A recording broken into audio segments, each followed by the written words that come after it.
안녕하세요. 배당의 만장입니다. 3월 첫 생방송이 진행이 되었습니다. 정말 많은 분들이 생방에 참여해 주셨는데요. 오늘은 3월 생방송 내용 중에 지금 꼭 필요한 내용을 압축해서 올려드려 봅니다. 특히 미 증시를 작년처럼 너무 쉽게 보면 안 되는 이유 등도 있으니 함께 참고해 보시길 바라겠습니다. 네, 일단은 여러분들 지금 금리 인하를 어디서 하고 있느냐. 잘 보세요. 일본은 금리 인상을 하려고 하는 나라고 미국은 뭐예요? 금리를 인하하고 싶지만 지금 관세 정책, 인플레 때문에 쉽게 금리 인하하기가 어렵고, 그런데 먼저 금리 인하한 나라들이 20위 아닙니까? 유럽. 그래서 지난 1월 달에도요, 금리 3.15에서 2.9%로 인하를 했고, 올해 전망이 세 차례 더 금리 인하할 전망이다. 그렇기 때문에 미 연준도 금리 인하를 이제 할 예정이 있겠지만 그 수준의 2배 이상 20위에서 금리를 인하할 전망이라고 지금 나와 있고요.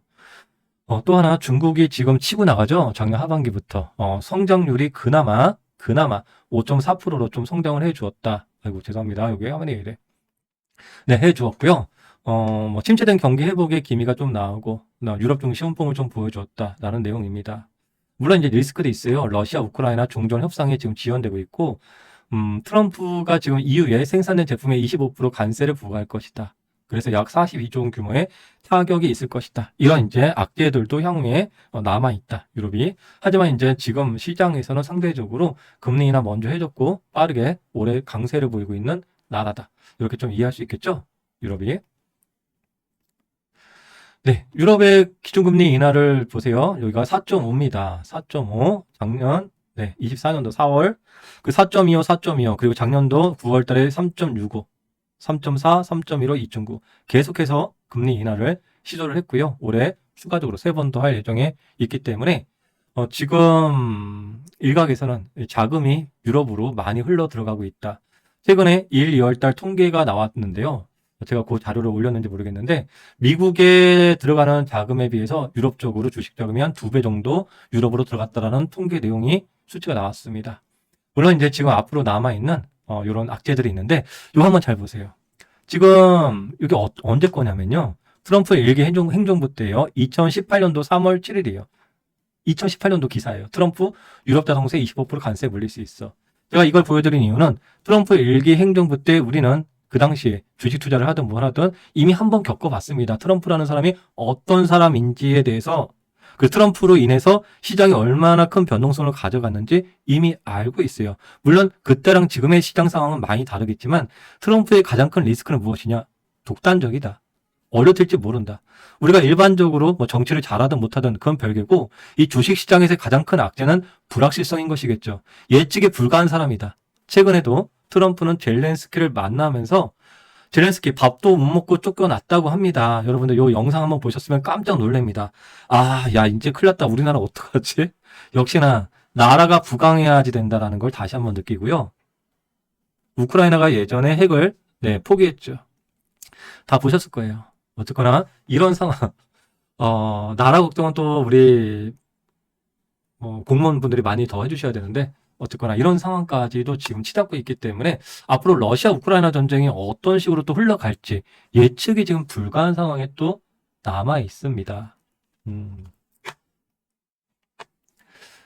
네, 트럼프의 관세는요. 저희가 경험을 하기요. 2018년도 그 당시에 원투 펀치 기억이 나시면 좋은데 일단은 트럼프가요. 중국의 시진핑 관세를 때리면 중국 가만히 있지 않거든요. 나도 관세 때리고 또 때려? 그럼 나도 관세 때리고 나도 관세 때립니다. 이런 식으로 해서 그 당시에 주가가 이런 식으로 계단형으로 내려갔던 것을 기억을 하고 있어요. 그러다가 바로 강세장을 한번 갔는데요. 어떻게 강세장 가느냐?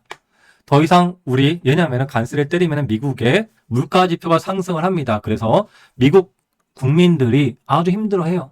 그래서 이제 휴전을 한 겁니다. 더 이상 관세를 서로가 때리지 말자. 트럼프하고 시진핑이 휴전을 한 다음부터 증시가 빠르게 상승을 해줍니다. 그렇기 때문에 지금 2년간 상승했던 미 시장, 트럼프의 이런 관세 정책으로 해서 시장이 출렁하는 것은 결국적으로 좀 거품이 꼈던 것들도 주가 하락으로 인해서 좋아지는 것이고 결국에는 나중에 또 휴전을 할 것이다. 그렇기 때문에 누가 더 싸게 사는 것이 또 중요한 관점에 저는 생각을 합니다. 어차피 트럼프 행정 집권 그 기간 동안 주가가 내내 하락하지 않거든요. 왜냐하면은 이 주식시장이라는 것의 원리를 잘 아시면은 답이 나오는 거예요. 왜냐? 여러분들 생각을 해보십시오. 아까 중국이란 나라가 어떻게 해서 중국이 지금 부동산 무너지려고 하는데 어떻게 해서 1등이 됐습니까? 전 세계에서 수익률이 90%예요. 1년에 수익률 90%.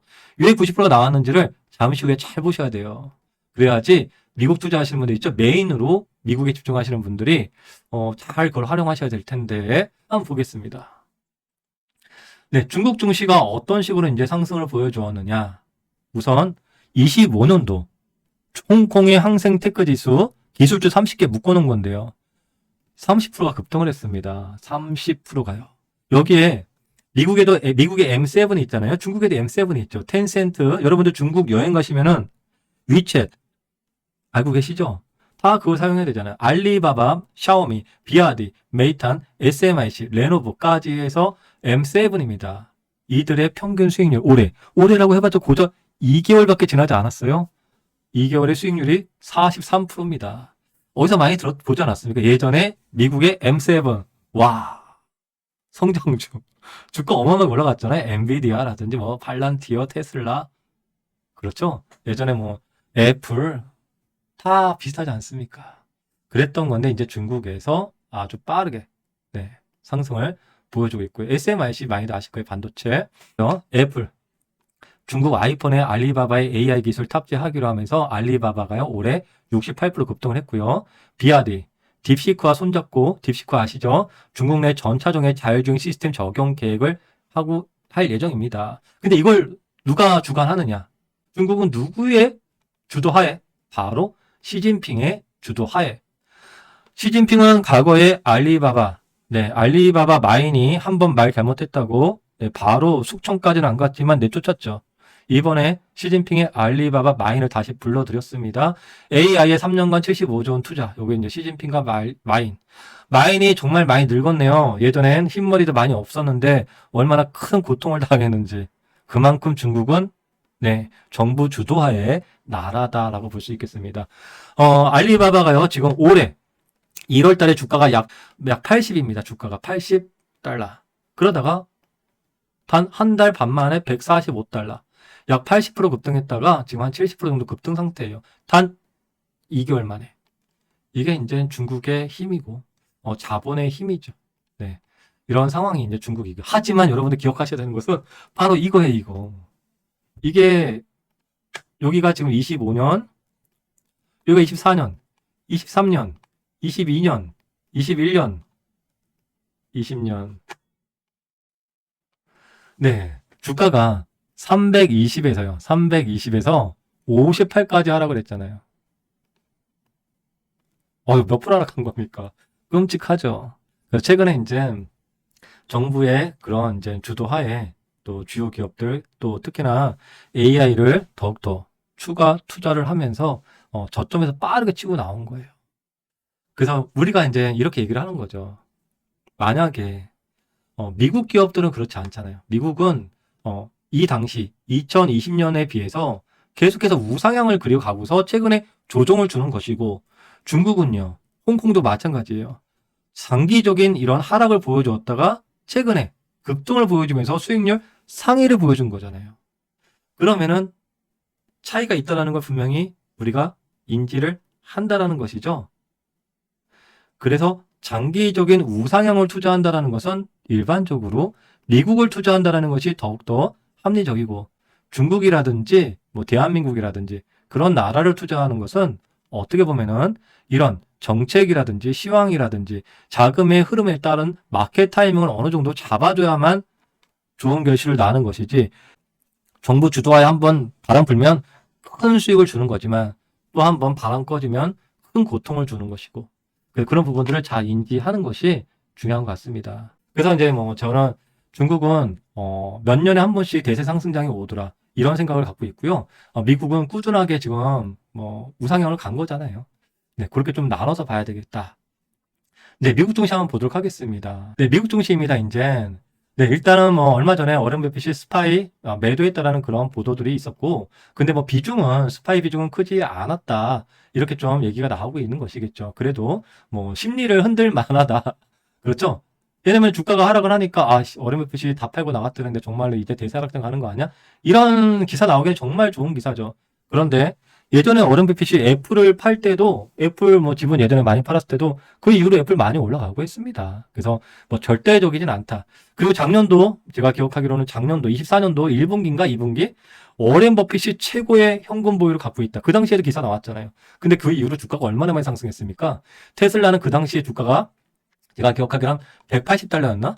그 이후로 지금 많이 빠졌다 해도 지금 290달러 아닙니까? 그래서 뭐 항상 우리가 현인들이 얘기하면은 귀담아 들을 필요성은 있지만 현인이라고 해서 반드시 100% 맞추지는 않았더라. 이렇게 생각하는 거죠. 귀담아 들어야지만 반드시는 아니다. 또 이렇게 생각을 하고요. 제가 작년도 1분기, 2분기 때는 워렌 버핏의 뭐 그런 현금 보유 비중을 많이 갖고 있다는 것을 인지는 하지만 보통의 경우에 대선을 앞둔 그 해는요, 주가가 강세를 많이 보였어요. 그래서 대선이 작년도 11월 있기 때문에 가능성이 많다. 워렌 버핏의 그 현금 비중보단 그런 생각을 많이 하고요. 그러나 올해는 이제 대선이 끝났잖아요.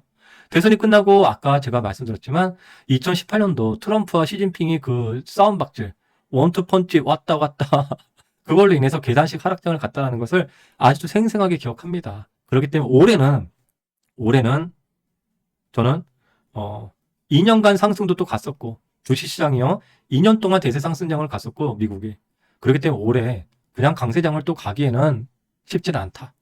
그래서 가는 길에 조정도 충분히 또 자주 나타날 가능성이 많다. 트럼프기 때문에. 그리고 이제 중국하고 타협이 된다면 그 이후로 또 랠리를 조정 이후에 큰 랠리를 또 줄 것으로 생각한다. 저는 이제 크게 이런 마인드를 가지면서 좀 시장을 바라보고 있는 중입니다. 그래서 이제 전 세계를 대상으로 관세 전쟁이기 때문에 얼마 전에도 이 관세를 부과한다. 이런 이슈 나오면 일단은 출렁 한번 하죠. 그러고서 이제 또 한 달 유예해 주기로 했다. 그러면서 좀 안정화됐다가. 그러나 결국적으로 관세를 안 때린다는 것이 아니기 때문에 작년보다는 어려운 시장이 예상이 될 수도 있다라고 생각하고요. 네, 지금 뭐 계속 얘기가 나옵니다. 캐나다, 멕시코 25%, 중국에 대해 10% 추가 관세 시행 예정이고요. 그런데 이런 상황에서 아까 ECB 같은 경우는 금리 인하. 그러나 이런 관세로 인해서 지금 이제 애매하게 된 상황이 나타나지 않을까. 3월 7일 날 2월 고용지표가 공개가 되고요. 파월 연설 예정이 있습니다. 파월의 지금 기조는 지금 M만큼 지표가 안 좋지 않고서는 금리 인하를 초반에 쉽게 하기가 어렵다고 지난번에 얘기해 줬잖아요. 네, 그런 부분이 있어요. 그래서 지금 예상되기에는 일자리 창출이 좀 줄어들고 신규 채용이 좀 억제되고 노동시장 둔화가 전망이 좀 되고 있는 게 요번이에요. 근데 이런 전망으로 인해서 쉽게 금리 인하를 할 거냐? 그게 이제 물음표죠.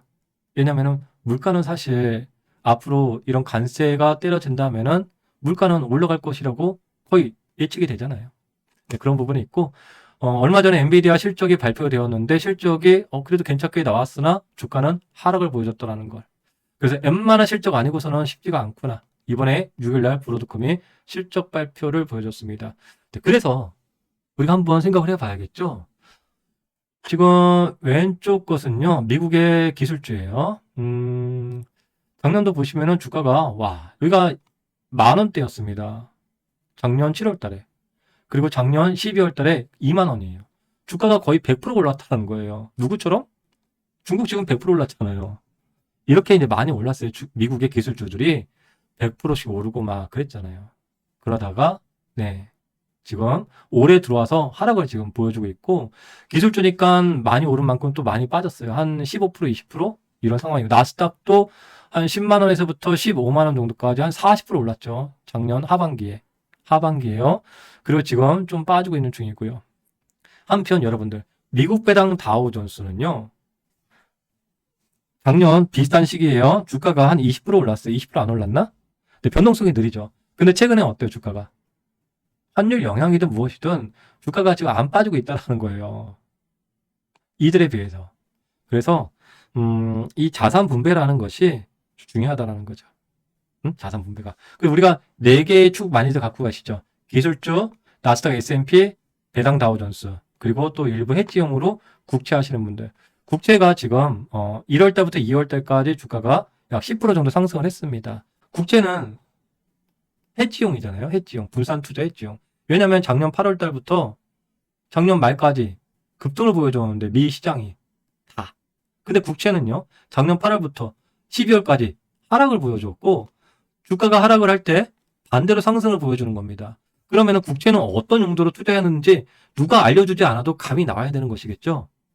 아, 국채는 주식시장이 많이 오르고 조금 해지용으로 내가 좀 해놔야겠구나. 요 정도의 예상이지 내가 뭐 전자금을 장기 투자로 국채를 해야겠다. 이건 아니지 않겠습니까? 그래서 또 해지용으로 국채를 좀 보는 케이스일 거예요. 네, 현재 하락장에서 국채가 해지 역할을 톡톡히 해주는 것 같습니다. 그리고 최근 외납세 영향으로 미국 배당 다우존스의 이 배당과세 이연 효과가 사라지더라도 이 미배당 자금을 나스닥으로 갈아타면 안 되는 이유를 알려드렸는데요. 아직 해당 내용 못 보신 분들 계시면 다음에 압축 영상 또 한번 올려보도록 할게요. 오늘 영상 도움이 되셨길 바라면서 여러분의 장우연을 응원드립니다. 감사합니다. 배당의 만장이었습니다.